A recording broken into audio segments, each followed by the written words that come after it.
In this video, I want to take a look at trademarks in Ireland and what the law is and how you register a trademark. Many small businesses or medium businesses have a need or should have a need to register perhaps a trademark because it can be invaluable intellectual property. So let's take a look at the law in Ireland in relation to trademarks and how we go about registering a trademark. Firstly, what is a trademark? Trademark is the means by which a business identifies its goods or services and distinguishes them from the goods and services supplied by other businesses, by competitors. So the Trademark Act of 1996 is the relevant piece of legislation in Ireland, and it defines trademark as any sign capable of being represented graphically, which is capable of distinguishing the goods or services of one undertaking from those of other undertakings. A trademark may consist of words, including personal names, designs, logos, letters, numerals, or the shape of goods or their packaging, or of other signs or indications that are capable of distinguishing the goods or services of one undertaking from those of others. So the likes of the three-pointed star that you'll see on a Mercedes-Benz car, or indeed the BMW logo or sign, they are trademarks, and they distinguish one type of car from another, from cars of competitors. And nobody's going to confuse the trademark or the three-pointed star of the Mercedes-Benz, for example, with the Volkswagen sign or logo, or the Ford sign or the BMW sign. Not all trademarks can be registered, however. If a mark is not capable of being represented graphically, or not capable of distinguishing goods or services of one business from those of other businesses, it cannot be registered. It won't be registered if it does not have a distinctive character. It won't be registered if it consists exclusively of signs or indications that designate essential characteristics of goods or services. For example, their quality, intended purpose, geographical origin, etc. In other words, if it says best solicitor, then it's likely to be not capable of registration, or best chiropodist or best dentist. The likes of those phrases wouldn't necessarily identify or distinguish one provider, one solicitor, one dentist from another. If the mark consists exclusively of signs or indications which are customary in the language in the trade, it won't be registered. It won't be registered also if it consists exclusively of the shape arising from the goods themselves, or which is necessary to obtain a technical result or give substantial value to the goods. It won't be registered if it's contrary to public policy or principles of morality. So there are other, if it's applied for in bad faith, the trademark application for registration will be also refused. And it will be refused if it's identical with or similar to a trademark that is already on the register in respect of identical or similar goods, and which would therefore give rise to confusion in the minds of the consumer. Why would you register a trademark? Well, it creates an official record of your rights as owner of the particular trademark, and it makes it easier to prevent others from using it. It also grants you a statutory right, subject to certain conditions, to prevent others from using the trademark without your permission, so to prevent infringement. Likewise, it confers an exclusive right to authorize others by means of licensing, so you can actually license your trademark once you've registered it if you wish. And trademark registration is not obligatory, however. Just to go back to licensing, the likes of Burger King or McDonald's or some franchise operations are going to register their trademarks, but they're also going to license their use as part of their franchise operation, franchise package.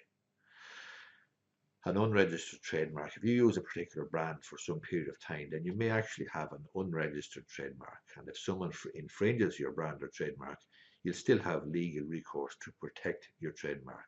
However, if you had it registered, you're probably going to be in a stronger position. The benefits of registration then are, if you don't register, you can only rely on a common law action called passing off in order to protect your rights.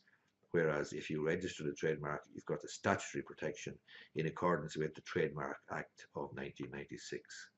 It'll also protect your identity or the business identity and goodwill. It will be proof of your ownership of that particular intellectual property right of your business or of your trade. It will protect you against other businesses whose products or services are defective and who trade in the industry. So it will distinguish your particular offering, your services and goods from others, and it will protect against others using similar trademarks. The application for a trademark then in Ireland is made to the Patents Office in Kilkenny. Any person or company who uses or proposes to use a trademark can apply to register that trademark. It can be done online on the Patents Office website, as I say, or you can do it by paper application, or you could get a solicitor or a trademark agent to do it for you. The minimum requirements, basically you fill out a prescribed application form, which you'll find on the Patents Office website. You have to put in obviously the name and address of the person requesting registration.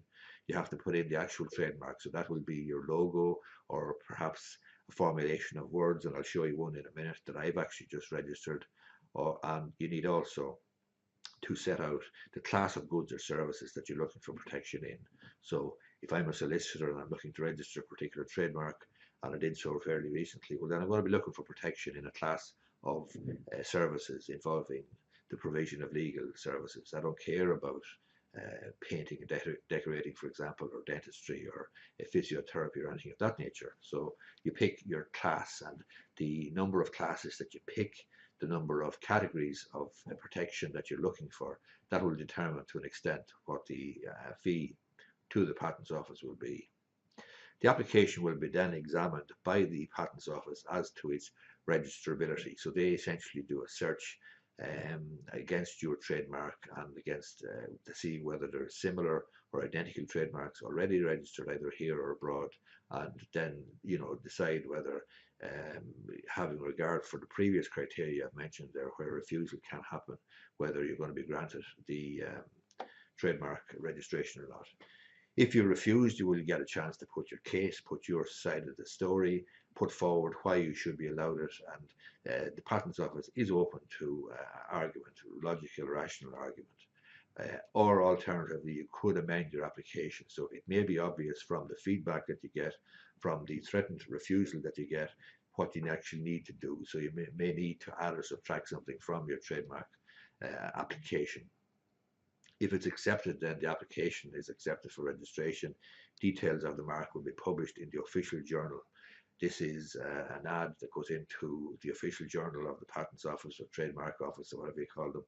And there's 3 months then for anybody to register an objection and send in a notice and so on.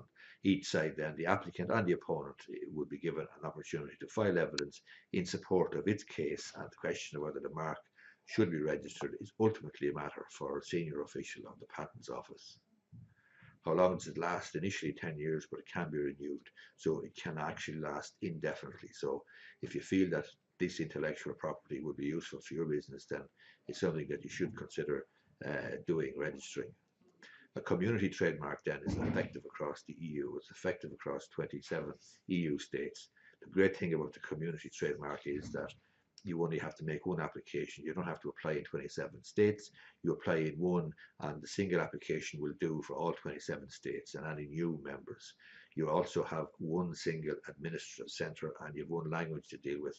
Clearly, that's a very, very cost-effective application, rather than going to different states and looking to register your particular trademark in each of the states. In order to maintain your trademark, your community trademark, you'll have to use it in at least one member state within 5 years of registration, but using it in only one member state will allow you to maintain your community trademark across the European community. An example of a trademark is one that I actually registered myself fairly recently. It's that phrase that you see there, the man to see. So I've registered that as a trademark. Thankfully, it was accepted.